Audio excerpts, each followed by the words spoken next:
Julie here. Welcome back to the channel. Today I'm going to go through color toning some black and white images. I recently did a post on how to edit black and white images beyond just hitting the black and white button in Lightroom, and today I thought I would take it a step further again and show you how to go through and tone or colorize your black and white images, even dual tone if you wish to. So my first step is going to be, so I've done a basic edit, I'm just going to click on black and white and I'm going to change it to a black and white image.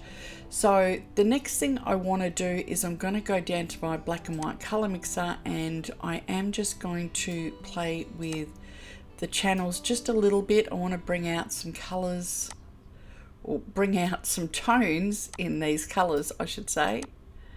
So once I've done that, I can then go to my tone curve if I wish to, and I could bring in more blues and yellows if I wish to do it that way. So you can play around with the various channels in the tone curve.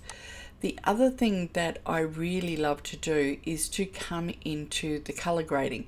So you can put colors, so if you want a dual tone, for instance, I'm going to put some blues into my shadows.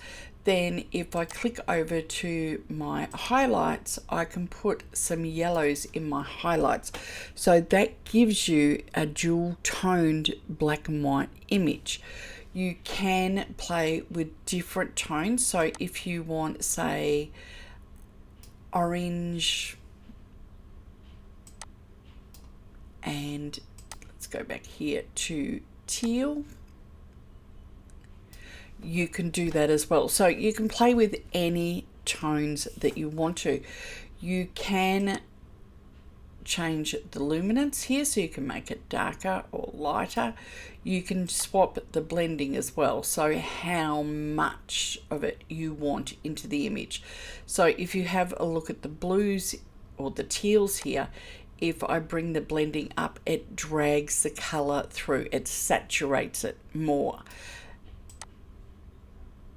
and that's dropping the balance between the shadows and the highlights. But if I come back to my black and white layer, there we go, I had my head in the way.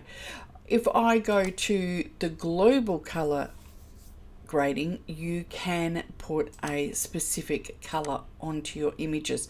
So of course you can go all the way through, but if you're looking for, you want sepia, or you want coffee toned, or you want aubergine, or you want selenium, or you want cyanotype, or any of the other vintage colors that you would often get with film.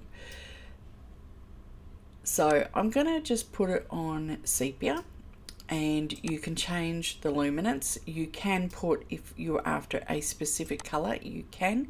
You can also change the intensity by playing around with that slider there.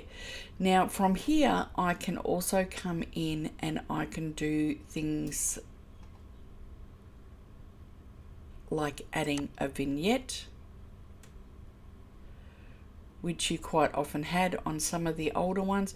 You can also add some grain. So if you're really wanting to make a vintage look image, adding some grain, and you can play with, so if I zoom in, so you can adjust the amount of grain that you want. So you can have it very, very grainy, or you can have almost no grain. Let's just leave that in the middle for the moment. Now you can play with the size of your grain. So you can have it quite small, or you can have it quite large. So that's quite small. Then you've got the roughness of the grain.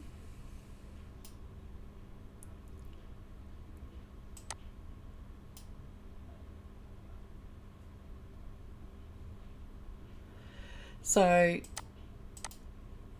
it just depends on how much grain you want, how, if you want it rough, if you want it a little bit more fine in how you've got your grain, you can play around with those there. But definitely if I am adding the color grading in, it is really doing some beautiful things to your images. And you can still muck around with the color channels. I reset that before and I didn't mean to. And of course you have also got your tone curve that you can play with as well. So there's lots of different things that you can do to really take your black and white photos from one look to a completely different look, giving them a different look, a different feel, really making them appear more vintage than the original photos. So that's it for today. I hope you enjoyed that, and I will see you next time. Bye for now.